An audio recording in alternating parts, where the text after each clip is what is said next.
So just kind of a rundown of the band. We actually started in January of 2004. Started as a cover band and decided to go more professional with it. And so we actually recorded our first professional album in 2005 with Michael Wagner, which is the Bombshell album. And we toured that album for a while. We did our first European tour in 2007. We did one in the winter of 2007 and then one in the fall of 2007. We later released the Stripping Blind Live CD. The next, I'm trying to think of all the different ones we've done. Stripping Blind Live, Deadly Passions, the Judgment album, Private Sessions, and then we have a new album, an EP actually, that's coming out the end of this month called Break These Chains. So I look forward to that. I think each album has been different. It's always Hydrogyn, but always just a little something different to look forward to with each album.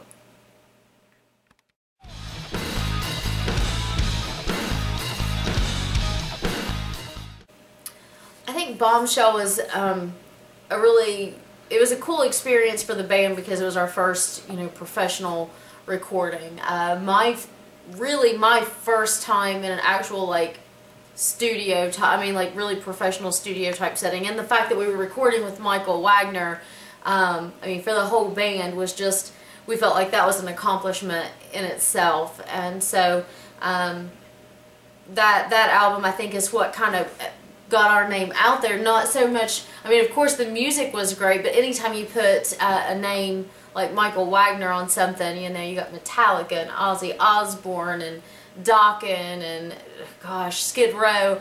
So, just having his name attached to that album, I really think that that's what gave Hydrogyn its start, is because, people read the name, they heard the name, they were curious because, he doesn't just work with anybody, and then they listened to the album, and luckily, thankfully, they loved it, and it's a good album. And so that really was a big start for us and a start to our career.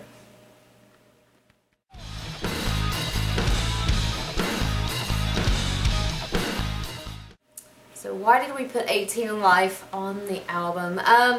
Pretty much Michael Wagner. He recorded the original 18 in Life, and so I can remember when we always do. Michael does these recording workshops, and so he brings people in. People will fly in from all over the world to go into the studio with him and learn his techniques, and so he always needs a band in the studio. And so sometimes when we're doing stuff like that, it's hard because there's such a large group of people.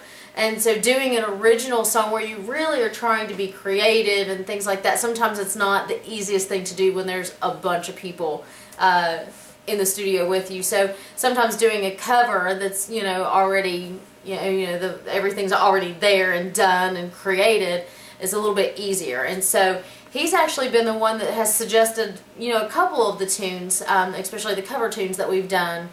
And so I remember he called us up, and of course all the other guys, being from the background that they were in, had already, they'd heard the song, they knew of the song. Me, I'm like, I don't even know what that song is, and so I think we listened to it one time, and I was like, okay, let's do this. And so it's a cool song. I really liked it. It was fun, fun singing the song. So Michael Wagner had a good idea, and I'm glad we listened.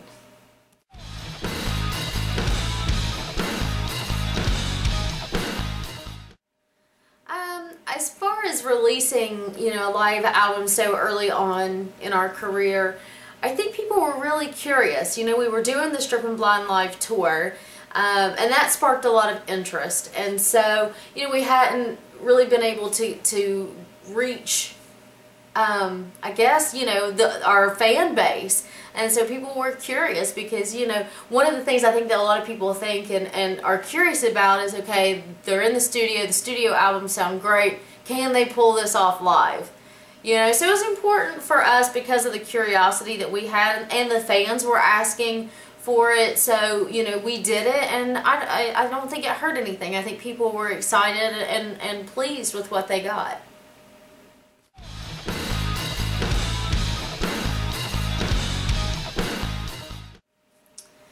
think it's actually, I'm always, I guess, intrigued just to get everybody's opinion. Of course, everybody's going to have their own opinion on songs just because everybody's different. But for myself, I actually thought a lot of the songs on Deadly Passions were a little more catchy than on Bombshell. Deadly Passions is probably one of my favorite. I mean, well, I don't know, Deadly Passions, but I really liked Private Sessions too. So, I mean, it was a lot different. We got so much on the Bombshell album, people thought it sounded very 80s.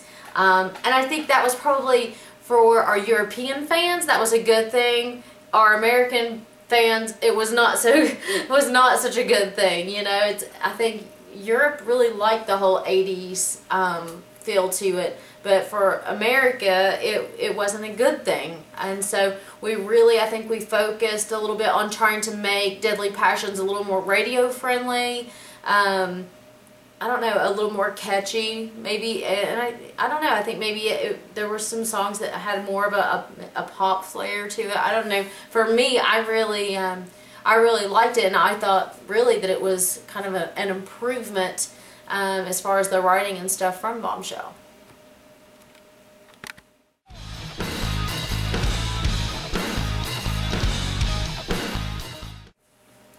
You ought to know is actually we did that for the Deadly Passions album, and you know, when we were a cover band, there were a lot of cover tunes that we did that we really enjoyed playing, that we tried to kind of have our own flair, you know, and kind of make it our own, and You Ought to Know was one of those, and it was just always a fun song to play, and the crowd always enjoyed it. And so when we were thinking, okay, what can we do, what can we put on this album, that was just one that came to mind, and so we did it.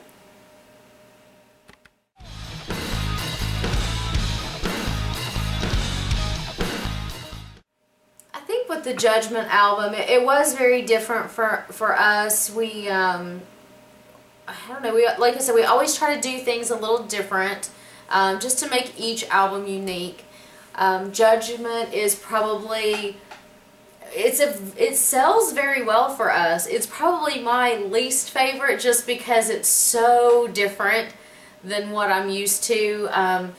Me being that country gospel girl, doing that really aggressive, heavy. I mean, it was pretty aggressive. A lot of the music was. So for me, I mean, it was just, that was such a weird time. You know, that was the whole period when Jeff Young had entered the band for about this long, and it just, I think some of the tension in writing with Jeff Young actually kind of, I don't know, played a part in the aggressiveness of the music. So that whole experience was such a negative one for me. I honestly don't even have much of anything nice to say about the whole album or experience in general, but people like it and they buy it, so that's a good thing for us.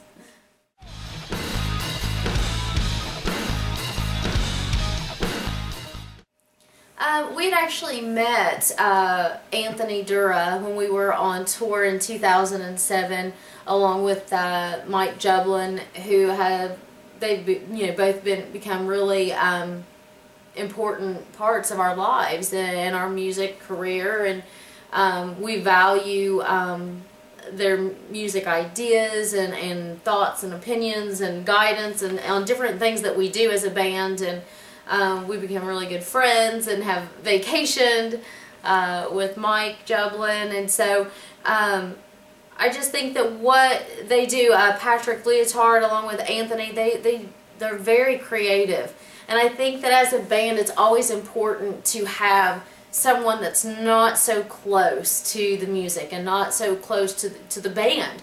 So I mean, even with other albums, you know, we always send the music, you know, we'll email it to them, get their thoughts, you know, what do you think, you know, does it sound okay, what, you know, any ideas, any suggestions. And so we had talked about working together for a while, so when it came time to do the Private Sessions album, we decided, you know what, let's do this, let's, you know, we're in America, they're in France, so yeah, we were like, okay, how's this going to work? But it worked out well, and that is probably, as of right now, my favorite album of all. So I think it was a huge success, and we'll probably do more with those guys. So I was really pleased with it.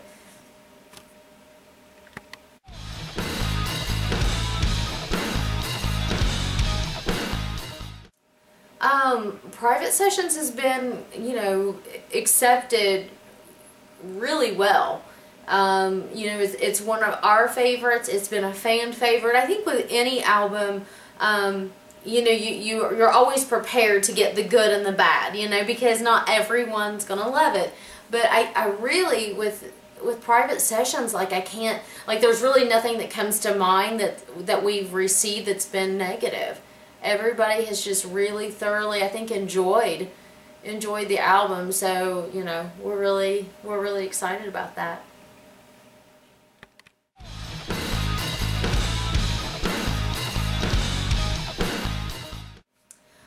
With Rock Me, we just love Angel. You know, she's awesome.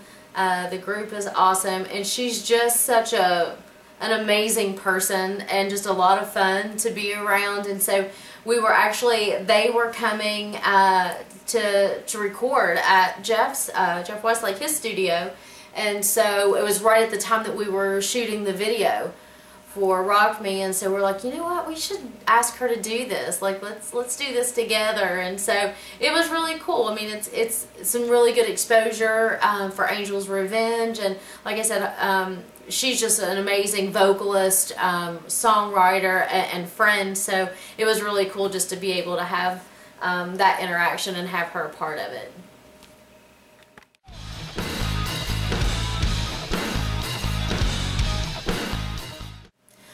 The Break the Chains album, we actually, it's been pushed back just a little bit, so the release date on it has been pushed back to February the 11th, but we'll make sure that you guys get a digital copy. That way you all can take a listen to it, and I think people are going to be excited to hear it. It's different. I think there's it's really kind of poppy. There's a lot of pop influence, I think, in the music, and again, it's Hydrogyn, but it's different.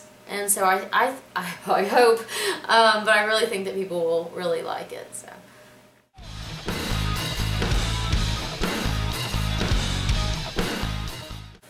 I mean, as far as touring, yes, we would love to.